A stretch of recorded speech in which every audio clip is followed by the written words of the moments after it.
am a narcissist's worst nightmare. At this point, they don't want to fuck with me.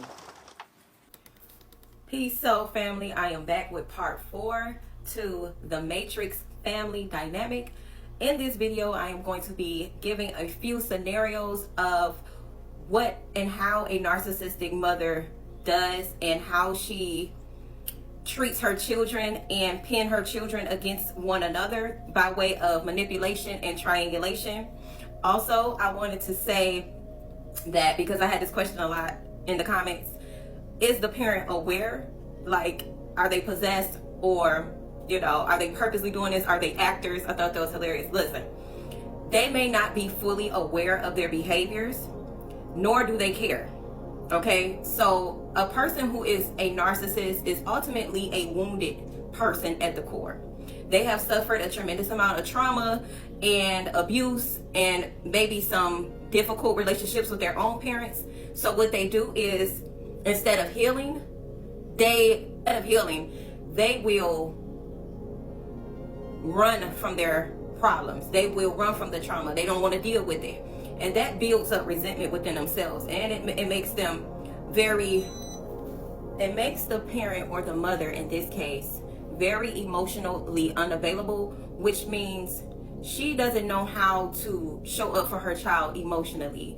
She's found that she has more power if she's more dominant and controlling and triangulating to her children than showing up as a loving, nurturing mother. For some reason, she has resentment within her heart from her parents. Maybe she tried to go to her parents and talk to her parents about how they hurt her, and she was silenced. So it's a lot that goes into the mother and how she becomes a narcissist. But here are some scenarios, and these scenarios all can create fear, shame, and guilt in her children. A mother that shows favoritism. So we're going to call this like favoring one child over the other, or golden child versus the scapegoat. And so the golden child is the child that the mother praises for everything that they do. It can be big or small. This my baby, my baby. They look at them. They the best athlete. They the best in school. Ooh, they clean up so good. And then, like, I don't know about my other kids, but that one child, that's her golden child, and that's the one that she praised. And then you have a scapegoat in this scenario. And the scapegoat is the one that get blamed for all the family issues. It's always they fault. They accused of being ungrateful and just selfish, and maybe you are that child always got an attitude about something, when she's the reason that the scapegoated child has the attitude, because the scapegoat child notices how they're being treated versus the golden child, which in the Matrix is the chosen child. So the golden child, aka the chosen child, because remember, the Matrix family dynamic mimics the divine family dynamic. Just like we got chosen children, they got chosen children in the Matrix.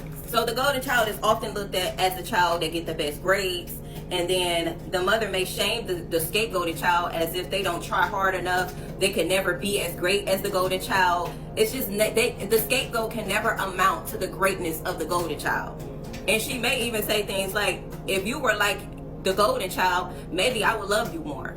If you were like the golden child, maybe you would have better friends. Maybe people would want to be around you, or maybe this family wouldn't have so many problems. Like, the list goes on to the type of projecting that the mother will do to the scapegoat. In this type of scenario, it doesn't mean that the golden child is proud of being in that position, but it will build some type of, like, I'm better than you type of relationship with the other siblings because of the singled out, individualized praise to one child over the other. And this could also cause the golden child to feel more pressure to keep up the projected trophy kid, persona, right?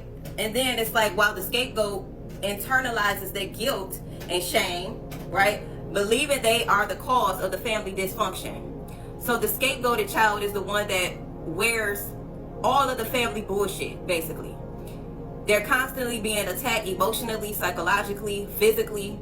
They're the one that takes all the polished shit off the family because the mother or the father refuses to deal with their own shadow. So they project every negative thing that they feel about themselves onto that one child and then praise the other.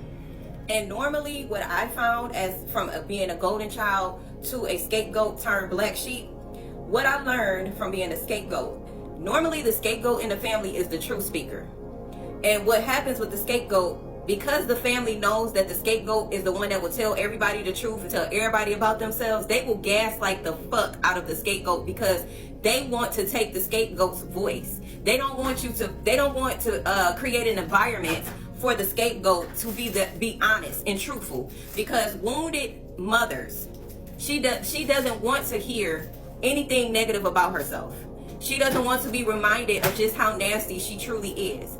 She doesn't want anybody to tell her anything that will help her grow, because she has accepted her wickedness. She has laid with her wickedness. She has made up her mind about her wickedness, and she doesn't want to face that part about herself. So I found that even in my family dynamic as a scapegoat, at one point I was gaslit to the point where I would question myself. They will make me feel like, and because I wore the family's bullshit, they would make me feel like I was the reason for the family bullshit. Oh, you talk too much. You got a smart mouth. Or you know, it was always something negative.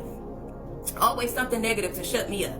You know, and see, a lot of times with narcissistic mothers, they know which kid is not necessarily more gifted, but she can see the gifts within her children. And triangulation means, by definition, triangulation means to split or to cause a group to split from one, okay? Or to examine or look closely at someone or something. So that's why I beg to differ when it's like, are they aware of what they're doing? Yes, but at the same time, their level of consciousness won't allow them to see that they're wrong at the same time. So her intentions is to pin her children against one another. She say what she say about one child and exclude the other children because that is her intentions, to triangulate her children against each other. She feels like that is her way of maintaining some type of safety within her children, because she lacked the safety within herself or was never validated by her own parents. So she only knows how to triangulate and manipulate her own children against each other. And a lot of times these type of mothers, narcissistic mothers, she gossip a lot amongst her children. She may gossip about one child to the golden child, and you know, gossiping creates division too. So we just have to be mindful of these type of tactics that are narcissistic, and use your own better judgment and then move accordingly. Also, if you don't know, I do have an ebook about healing trauma and awakening the divine feminine within. If you would like to purchase that and support me, you can do so. Link in bio. And also, if you're interested in coaching me or me giving you coaching sessions as a holistic guide, you can also inbox me about that as well. I know a few people ask how could they support me, and that is how. I'll see you guys in the next video. Leave down in the comments what would you like for me to discuss next. Ashe.